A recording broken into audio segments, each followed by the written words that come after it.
Sop, saan ka pupunta? Huli ka. Don't worry. Nagpe-pray lang kita. Usapang parents tayo ngayon. Usapang magulang. At ang prayer natin ngayon ay para sa mga magulang natin. Or ikaw ba yung magulang para sa mga anak mo to? At ang panghawakan natin ay ang pangako ng Diyos. Ang salita ng Diyos. Na hinango natin sa Exodo 20:12. Ito po ang sabi. Igalang ninyo ang inyong ama't ina at gayoy mabubuhay kayo ng matagal sa lupaing ibinigay ko sa inyo. Sa 10 utos ng Diyos, ito lamang ang utos na may kalakip na pangako. Ano yung pangako ng Diyos? Pag ginalang daw natin ang ating mga magulang, magtatagal ang ating buhay. Ito pala yung sikreto. If you want a longest life, honor your parents. Kapatid, ang sinasabi dito, all parents. Hindi sinasabi dito na yung mababait lang, yung matitino lang, yung maayos lang. At sa araw na to, 3 things po ang maganda natin gawin sa araw na to. The first is what you call forgive. Forgive our parents. Yes, kapatid, may mga magulang na hindi naging mabuting magulang para sa kanilang anak. May mga magulang na lumapastangan, gumawa ng mali sa kanilang mga anak. Pero ito yung kailangan natin gawin. Kailangan natin silang patawarin. Bakit? Kasi sa pagpapatawad natin, makakalaya tayo. Sa pagpapatawad natin, magiging masaya tayo. Sa pagpapatawad natin, maipapakita natin na tunay tayong alagad ng ating Panginoon. Bakit? Sabi nga, honor your parents. Walang sinabing dapat ito lang, dapat ganito lang. Ang sinabi dito, kailangan natin i-honor, galangin. Kaya, kung ano man yung nagawa sa iyo ng parents mo, this time, sa pangalan ni Jesus, sa grasya ng Diyos, nawa, mapatawad mo siya. At ayun ang hihilingin natin, Lord, grant us courage to accept at mapatawad namin ang aming mga parents. Mga parents namin na nakasakit sa amin, mga parents namin na nang iwan sa amin, mga parents namin na walang ginawa at kami nagkaganito sa mga oras na ito. The first, forgive our parents. The second is what you call love our parents. Mahalin natin ang ating mga magulang. Kailangan natin mahalin ang ating mga magulang. Bakit? This is the right time para naman ibalik natin yung mga pagpapala o yung paglilingkod na ginawa nila sa atin. Tandaan natin kapatid, ang taong hindi marunong lumingon sa pinanggalingan ay hindi makakapunta sa paroroonan. This time kapatid, kailangan natin mahalin ang ating mga magulang.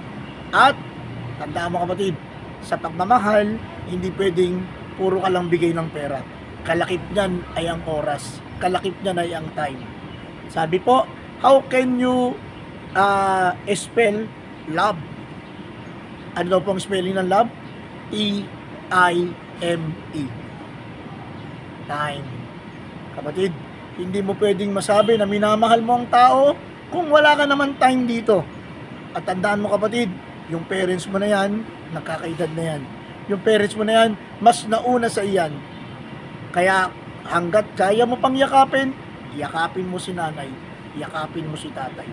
Hanggat kaya mong tawagan ngayon, kung nasa malayo siya, nasa Ilocos, nasa Mindanao, nasa Bisaya, call, mami, daddy, tatay, nanay, namimiss na kita, I love you, mahal kita, express the love. Hindi man physical, but emotional, or through telephone, or any means of communication. Kailangan mong ipakita ang pagmamahal mo. 9. And what's the last? What's the third? The third is what you call thanks. Kapatid, kailan ka huling nagpasalamat kay nanay? Kailan ka huling nagpasalamat kay tatay? Yung pinanindigan nila na maging tatay at nanay, ipagpasalamat natin yun. Bakit? Sapagkat maraming parents ang hindi naging parents dahil pinili nilang ipalaglag ang kanilang mga anak. Pero nung ipinanganak ka ng iyong nanay at tatay, tumindig sila, tumayo sila Kaya doon pa lang ipagpasalamat natin. Pasalamatan natin sila, hindi lamang dahil iniluwal nila tayo, kung hindi yung aruga, yung time, yung care, yung pagmamahal din na ibinigay nila sa atin. Kaya this time kapatid, kung naririyan si nanay, naririyan si tatay, lapitan mo.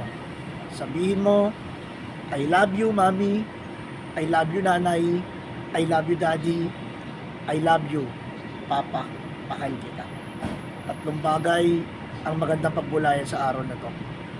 Patawarin ang ating mga parents kung nagkamali sa atin. Mahalin natin ang ating mga parents dahil una silang nagmahal sa atin.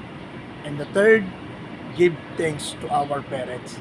It's time para marinig sa bibig natin ang salitang thank you. Marinig sa bibig natin ang salitang salamat. At ang pahabol kapatid, kung hindi ka pa nakakahingi ng tawad sa mga parents mo sa nagawa nilang pagkakasala, sa mga nagawa mo naman palang pagkakasala, hindi pa huli ang lahat. This is the time, kailangan mo rin humingi sa kanila. Sabi mo, nanay, sorry, tatay, sorry. At makita mo, dahil sa pagrespeto mo, dahil sa pag-honor mo, kay nanay, kay tatay, sa mga parents mo, ang Diyos ang magbabalik sa iyo. Babalikan ka niya ng mas mahabang buhay, punong-puno ng pagpapala at biyaya. Kapatid, itong sasabihin ko sa iyo, ano man ang marating mo sa buhay mo, yumaman ka man, ikaw man ang pinakatanyag, pag hindi mo minahal ang parents mo, darating ang time hindi ka magiging masaya sa buhay mo.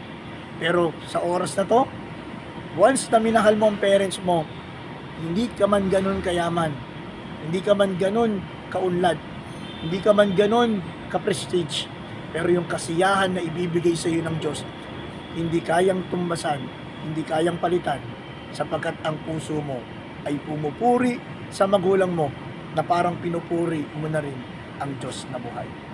Bago ako magtapos, nais kitang iwan ng isang kwento. Ito yung story of the wooden bowl. Siya ito sa mga paborito ko nung bata ako. One time daw, sa isang mag-anak, may isang lolo na dahil sa katandaan na palagi siyang nakakabasag ng mga pinggan, palagi siyang nakakasira dahil nga ulyanin at mahina na. Kaya ang ginawa ngayon nitong tatay, dahil madami na nasira tong lolo, ang ginawa niya ngayon, pinakain niya na lamang ito sa isang bao. Doon kumakain yung lolo. Sabi nung bata, yung apo sa tatay niya, tatay, bakit si lolo doon kumakain sa bowl? Sabi nitong tatay, alam mo kasi si lolo, marami na siyang nababasag na mga pinggan, padami na siyang nasisira na kasangkapan, marami na siyang nawawarak dahil matanda na siya. Kaya tama na sa kanya yung wooden bowl o yung bao, para nang sa ganun wala siyang masira, wala siyang mawarak. Pero one day, laking gulat nitong tatay na to. Nakita niya yung anak niya, busy, may ginagawa. Nilapitan niya tong anak niya, yung sabi niya, anak, anong ginagawa mo? Sabi nitong anak, tatay, gumagawa po ako ng plato, nagawa sa kahoy.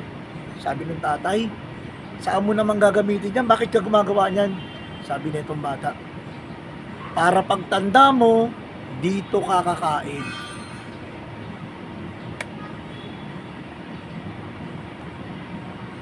Biglang nakaramdam ng lungkot ang tatay.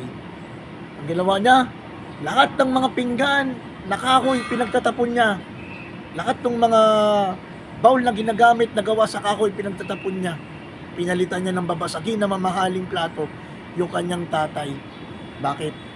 Dahil alam niya kung anong ginawa niya sa kanyang tatay ay siya rin gagawin sa kanya ng anak niya. Anong aral sa kwento? Kapatid, tandaan mo, kung hindi mo kayang patawarin ng magulang mo, darating ang time. Baka pag nagkamali ka rin, hindi ka rin kayang patawarin ng anak mo. Pero kung makikita ng anak mo na nagmahal ka sa magulang mo, rumespeto ka, dumakila ka, nagsilbi ka, nagpasalamat ka, time will come. Hindi ka bibiguin ng Diyos. Lalabas at lalabas ang resulta sa anak mo. Sila rin ay magre-respeto. Sila rin ay magmamahal sa iyo. Sila rin ay magbibigay sa iyo ng time. Sila rin ay magpapasalamat sa iyo. Nawa, huwag tayong magaya doon sa parents na nagbigay ng wooden bowl sa kanyang mga magulang. Nawa, kung ano man yung the best na pwede mong ibigay sa parents mo, this is the right thing, this is the right time. Ngayon na, gawin mo na, baka mahuli pa ang lahat. Bago ako mag-pray, kanina medyo naiyak-iyak tayo. Gusto ko lang saluduhan yung isa sa mga nag-iisa lang pala to, ang unang idol ko. Shout out in heaven, retired Police Officer 3, Romeo Fighting Payome Mones. Daddy, sorry kung hindi na kita na bigyan ng maganda naman ang buhay mo. Kaya lang, yung pangarap ko sana na ipasyal ka sa iba't ibang lugar, hindi pa kasi tayo mayaman. Pero kay Mami siguro, nawa, paintulot ng Diyos.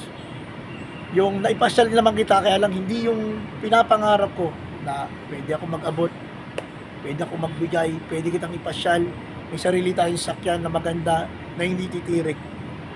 Hindi ko man nagawa sa'yo, nawa, ipaintulot ng Diyos, nagawa ko kay Mami. Kaya, big salute po ako sa aking tatay. Ang tatay ko po na naging unang foundation ng aking buhay pananampalataya. Siya yung katulad ni San Jose. Shoutout din sa ating patron sa araw na to, Saint Joseph, the workers. Ang tatay ko po ganyan. Less talk, pero more on action. Isang tatay na nagmahal. Isang tatay na naging matatag. Isang tatay na nagkaroon ng time.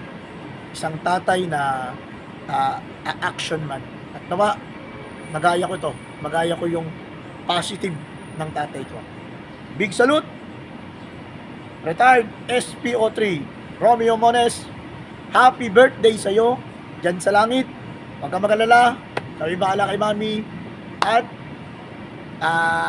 palagi mo kaming ipanalangin sa Amang nasa langit. Okay, let's pray. Father, Son, the Holy Spirit. Amen. Lord, thank you sa araw na to, sa pagpapaalala mo na we need to honor our parents. Kailangan namin i-honor or respetuhin dahil alam namin, Panginoon, na sa pagrespeto namin sa aming mga magulang, may kapalit. Hindi material things, kung hindi yung happiness na magkakaroon kami. Yung fulfillment na ibibigay mo na ikaw magre-return para sa amin. Panginoon, pagpalain mo kami upang maging pagpapala kami sa aming mga magulang. I-bless mo kami upang maging blessing kami sa aming mga magulang. At Lord, sa oras na to, kung may mga parents at saka anak na may samaan ng loob, Lord, please, ipuin mo po sila, ayusin mo po sila. Guide them, Lord, bless them, Lord. Panginoon, ikaw na pong bahala sa mga pamilya, sa mga mag-asawa, sa relasyon ng nanay at tatay, relasyon ng anak sa kanyang anak. Ikaw na pong bahala, Lord. We surrender everything to you, Lord. Sinusuko po namin ang lahat ng ito na may pagpupulit pasalamat sa matamis na pangalan ni Jesus, ang Panginoon. Amen. Amen. The Father, Son, the Holy Spirit. Amen. Big shoutout din sa mga may kaarawan ngayon. Shoutout sa ating Assistant Head Servant and Prophetic Ministry Head ng Pinagsampuso. Tsaka yung mga nag-celebrate ng birthday ng March. Shoutout Sister Annie Baladad. Pagpalain ka po ng Amang nasa langit. Okay, muli-muli po. Mula dito pa rin sa Makati City Police Station, patuloy na nagsasabi, nagpapaalala, huli ka, nahuli ka ni Kristo. God bless. Love you all. Bye-bye.